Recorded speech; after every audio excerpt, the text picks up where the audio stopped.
In his annual message to Congress, 1862, Abraham Lincoln said, "The fiery trial through which we pass will light us in honor or in dishonor, down to the latest generation." And I think what Lincoln was saying is that we need to toughen up because we're undergoing a fiery trial. This is our challenge, no less than his. And it means we need a Republican Party that is smart and tough, a Republican Party that recognizes we're up against some very bad people, not just stupid people, wicked people. And we ought to recognize that they need to be met with firmness. I'm not talking about us going and knocking down their statues. I'm talking about us holding them accountable to law. I'm saying that if they use gangster tactics against us when we are in power, we have to check them. We've got to show them, listen, we too can play in this game. In my study of the American founding, I was thinking to myself, why haven't the American founders protected us against these moves toward tyranny by the Democrats? And I realized as I studied Madison and Jefferson and Franklin that underlying the whole American experiment, underlying the architecture of the Constitution, is a hidden assumption. And the hidden assumption is that the majority and the minority in any society, in a democratic society, should have a rational fear of each other. Even the majority must have the fear that the minority cannot be trifled with, that you cannot oppress them because beyond a certain point, they're not going to put up with it. I think we've got to show the Democrats, even while they're in charge, that we're not going to put up with it and that our turn will come. And we will teach them a very bitter lesson, not of revenge, but of justice, if they keep this up. We need to be creative and create our own institutions. And I mean our own schools, our own universities, our own movies, our own comedy channels, our own digital channels.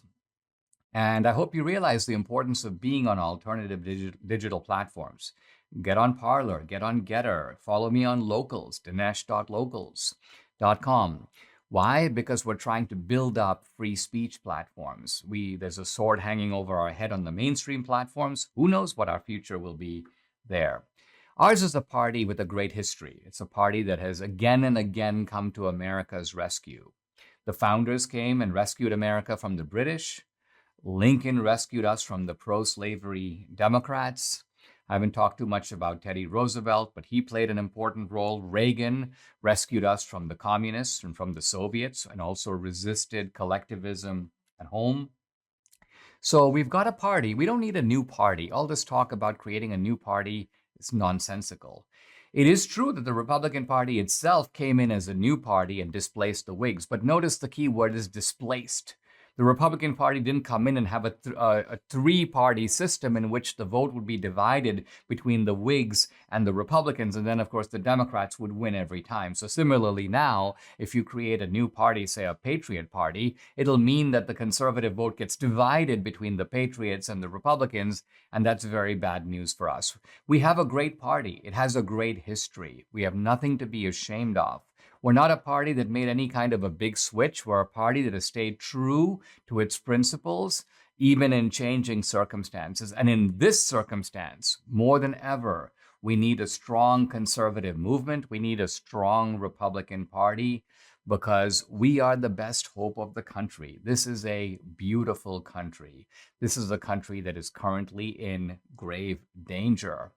But together, with creativity and fortitude, we can strengthen the Republican Party that is the hope of America.